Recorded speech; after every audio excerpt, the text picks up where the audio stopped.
नमस्कार। माली समाचार हिंदी में आपका स्वागत है। मैं दिनेश माली। शिंदे के गुस्से से लेकर प्रधानमंत्री के शरद पवार के साथ मंच साझा करने तक महायुति के लिए क्या है संकेत। महाराष्ट्र की राजनीति में इस वक्त क्या चल रहा है। 2024 के विधानसभा चुनाव के बाद से कब कब सत्ताहीन महायुति में तनाव की खबरें सामने आई है। इस तनाव की वजह क्या रही है। एकनाथ शिंदे के हालिया बयान की क्या वजह और क्या मायने हैं। इसके अलावा इस बयान के अगले ही दिन प्रधानमंत्री नरेंद्र मोदी का राष्ट्रवादी कांग्रेस पार्टी एसपी के नेता शरद पवार के साथ मंच साझा करना और उनके लिए जबरदस्त आदर दिखाना महाराष्ट्र की राजनीति में क्या संकेत देता है, आइए जानते हैं विस्तार से। महाराष्ट्र में पिछले साल अंत में हुए विधानसभा चुनाव में महायुति को जबरदस्त बहुमत मिला।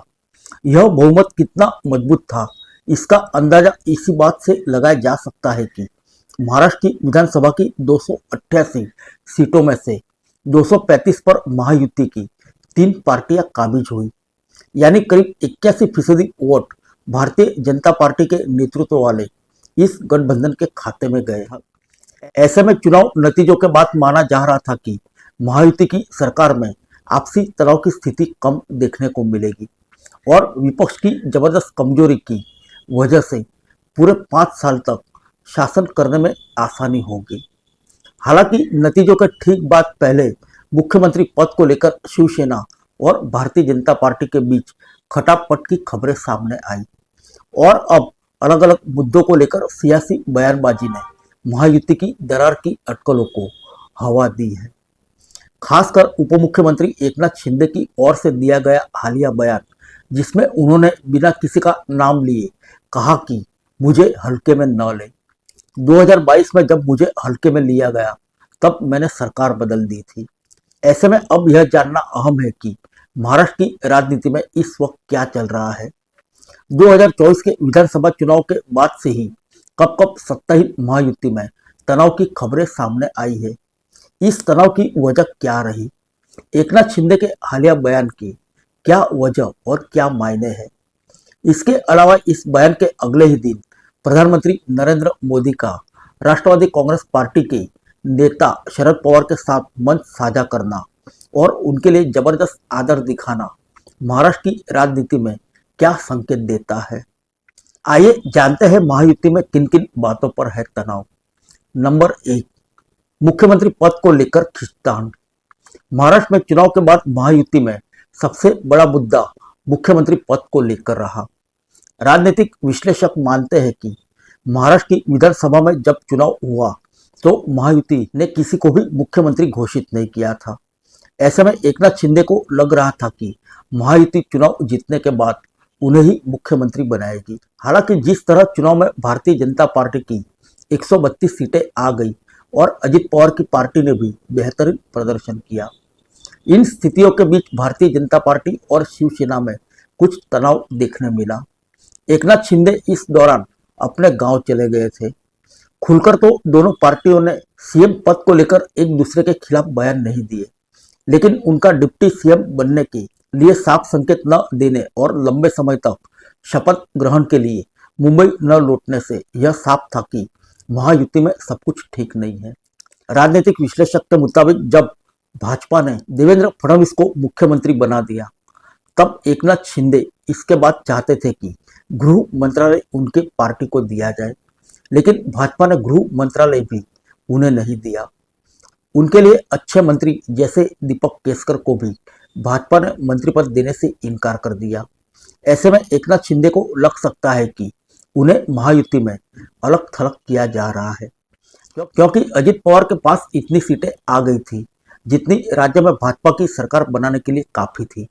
यानी अगर एकनाथ शिंदे सरकार में नहीं रहते तो भी भाजपा अजित पवार की मदद से आसानी से सरकार चला सकती है।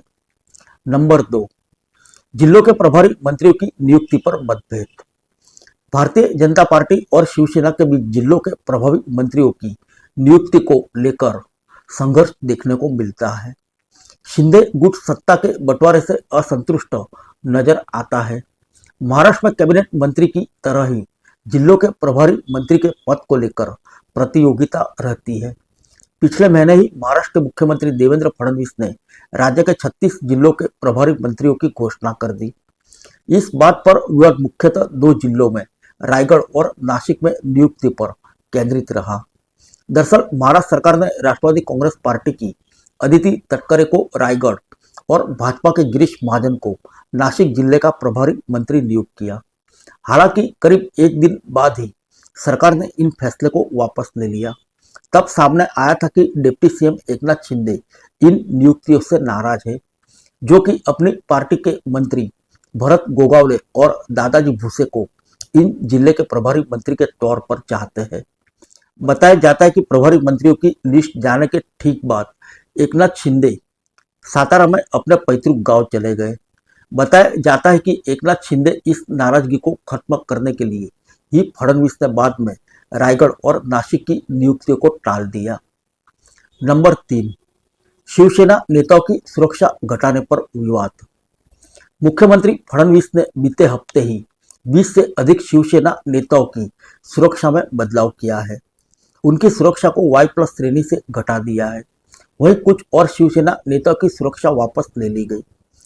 अक्टूबर 2022 में शिंदे के मुख्यमंत्री बनने के बाद जिन 44 विधायकों और 11 लोकसभा सदस्यों ने शिंदे का समर्थन किया था, उन्हें Y+ सुरक्षा कवर दिया गया था। रिपोर्ट्स के मुताबिक सीएम के मंत्रियों को छोड़कर बाकी सभी विधायकों की सुरक्षा घटा दी है। कई पूर्व सांसदों से भी सुरक्षा वापस ले ली है। इनमें भाजपा और राष्ट्रीय कांग्रेस के कुछ नेता, शिवसेना से जुड़े लोग और अन्य सामाजिक कार्यकर्ता शामिल हैं। शिवसेना की तरफ से इस कदम को लेकर कोई प्रतिक्रिया तो नहीं दी गई, लेकिन मराठी मीडिया में एकनाथ शिंदे की नाराजगी की बातें सामने आई। नंबर 4, शिंदे और फडणवीस की बैठकों में मतभेद। कुछ खबरों के मुताबिक पिछले महीने डिप्टी सीएम एकनाथ शिंदे ने नासिक मेट्रोपॉलिटन क्षेत्रीय विकास प्राधिकरण की बैठक छोड़ दी थी। इस बैठक को सीएम फडणवीस ने बुलाया था। रिपोर्ट्स में कहा गया था कि शिंदे ने खुद इस विषय पर अपनी समीक्षा बैठक की है। हाल ही में शिंदे ने मंत्रालय में एक नया डिप्टी सीएम का मेडिकल एड सेल स्थापित किया और अपने करीबी सहयोगी को इसका प्रमुख नियुक्त किया। यह पहली बार है कि किसी डिप्टी सीएम ने सीएम रिलीफ फंड सेल के बावजूद ऐसा सेल स्थापित किया। इस बात से फडणवीस के समर्थकों में भी बातें तेज है। राजकीय विश्लेषक के मुताबिक हो सकता है कि एकनाथ शिंदे को लगने लगा कि मैंने जो मुख्यमंत्री के तौर पर काम किया, अब देवेंद्र फडणवीस उसी को आगे बढ़ाते हुए एक नई बड़ी लकीर खींचना चाहते हैं। एकनाथ शिंदे को लगा होगा कि उन्हें सरकार में और गठबंधन में नजरअंदाज किया जा रहा है, बैठकों में भी उन्हें नजरअंदाज किया जा रहा है। ऐसे में उन्होंने अपने शब्दों में नाराजगी जाहिर की।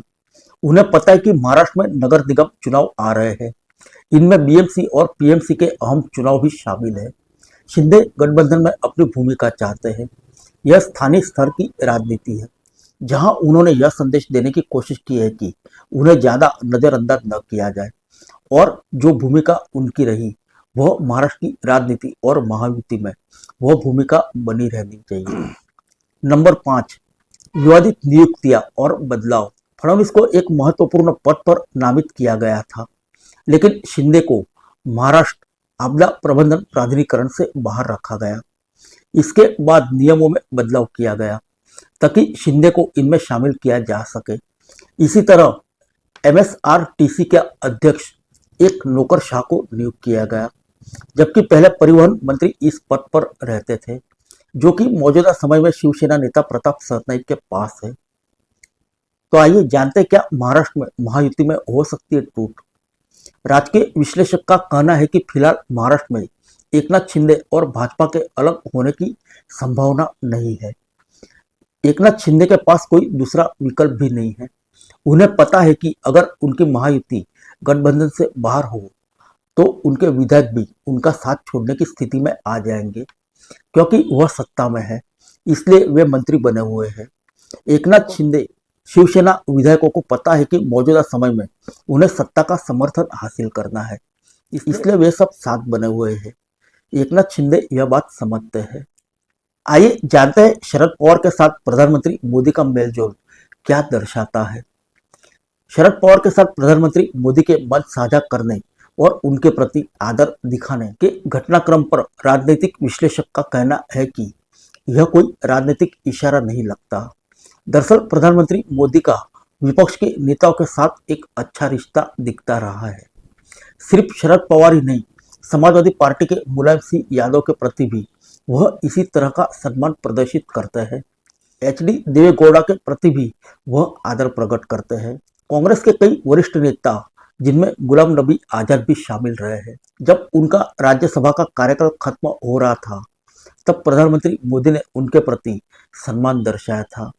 ऐसा कहा गया कि उस भाषण के दौरान प्रधानमंत्री मोदी की आंखों में आंसू आ गए। यानी PM मोदी का वरिष्ठ नेताओं को सम्मान देने का सिलसिला चलता रहता है। उन्होंने कहा, लेकिन इसका मतलब बिल्कुल यह नहीं है कि शरद पवार और भारतीय जनता पार्टी साथ आ सकते हैं। विधानसभा चुनाव से पहले जब शरद पवार को भारतीय जनता पार्टी के साथ आने की स्थिति थी, तब भी वे नहीं गए। अजित पवार भी जब गए थे, तब भी शरद पवार तस से मस्त नहीं हुए थे। बाद में अजित पवार खुद ही वापस आ गए। आखिरकार अजित पवार हमेशा के लिए राष्ट्रवादी कांग्रेस पार्टी छोड़कर चले गए। उसने उनकी पार्टी का नाम ले लिया, उनका चुनाव चिन्ह ले लिया।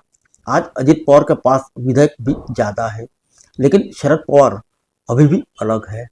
ऐसे में शरद पवार महायुति के साथ जाएंगे या अजित पवार के साथ सुलह करेंगे, इसकी संभावना काफी कम है। फिर मिलेंगे अगले बुलेटिन में अन्य किसी खबर के साथ। तब तक के लिए इजाजत दीजिए। नमस्कार।